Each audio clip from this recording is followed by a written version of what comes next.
Bonjour, donc voici le petit texte que je vous propose aujourd'hui. N'hésitez pas à appuyer sur pause le temps de votre méditation et ensuite vous pouvez poursuivre si vous le souhaitez la lecture de la vidéo pour écouter ce que ce texte m'a inspiré à moi. Mais vraiment, ce n'est pas une obligation, sentez-vous absolument libre. Le plus important, c'est vraiment ce que le texte vous dit à vous. Et si justement vous souhaitez partager, mais là non plus ce n'est pas une obligation, faites-le en toute liberté si vous le désirez. Donc si vous souhaitez partager ce que le texte vous a inspiré, n'hésitez pas à le faire en commentaire. C'est vraiment toujours inspirant de voir à quel point l'Évangile parle à chacun de manière très personnelle. Donc n'hésitez pas. Bonne méditation. Alors moi, ce que je trouve intéressant dans cet Évangile, c'est en fait le rapport aux richesses que propose Jésus. Il se trouve confronté donc à un homme riche qui lui demande comment, dans sa logique d'héritier, comment hériter de la vie éternelle.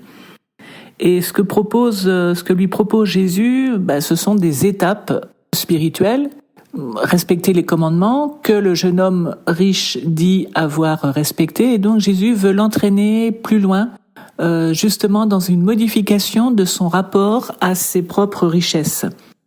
Il lui propose donc de se débarrasser de ses richesses matérielles, d'accumuler donc dans le ciel un trésor. Qu'est-ce que c'est que ce trésor ? Ça va être le trésor d'abord de la liberté, une liberté énorme, de ne plus avoir de propriété, de ne plus être cloué à un endroit à cause des biens qu'on possède, etc. Donc là, il y a déjà une grande liberté dans la dépossession.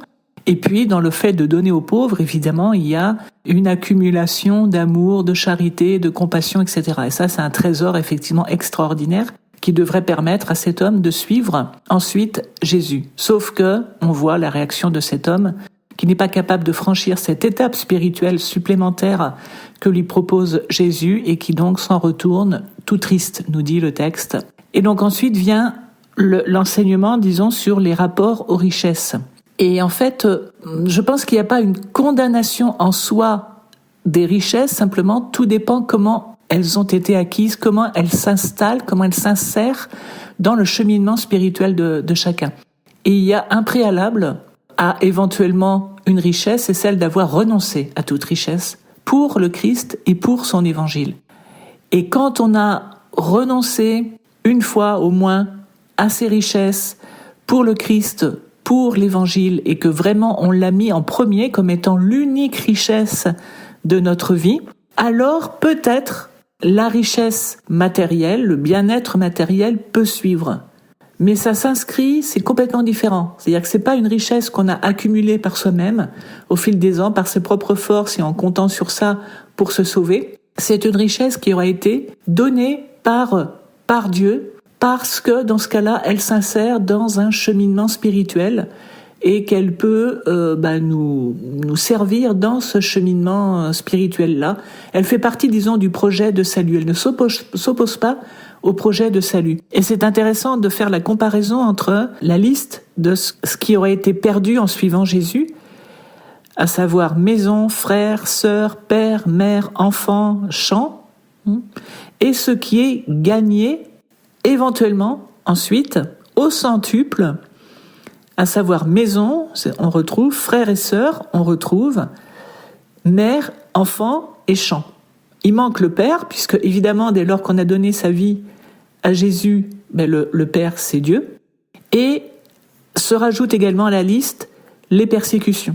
Parce que effectivement, le fait de suivre Jésus et de vraiment le mettre au cœur de sa vie, et d'en faire l'unique référent de sa vie, nécessairement ça génère de l'incompréhension de la part des autres. Et cette manière de vivre la relation au Christ nécessairement génère de l'incompréhension et éventuellement du rejet. Et puis aussi, l'autre grande promesse de Jésus, c'est là pour le coup d'entrer dans la vie à jamais, dans la vie éternelle, ce que réclamait le jeune homme. Et donc en fait, on voit que le cheminement pour aller à la vie éternelle implique un renoncement d'une manière ou d'une autre à ses sécurités matérielles, à ses richesses matérielles, à son accumulation, pour entrer dans une confiance totale à l'égard de Dieu, qui en retour éventuellement pourra nous donner également des richesses matérielles. Mais ce qui passe en premier, c'est Dieu, c'est l'annonce de l'évangile, c'est la construction du royaume, etc. C'est Dieu qui passe en premier. Une fois que Dieu est passé en premier, qu'on a renoncé à tout le reste, alors le reste peut revenir sous une autre forme et au centuple. Et je trouve ça intéressant en fait. Je trouve ça intéressant cette démarche que pour être véritablement riche, dans tous les sens du terme, il faut s'en remettre à Dieu. Mais il faut remettre sa vie à Dieu et le mettre en premier.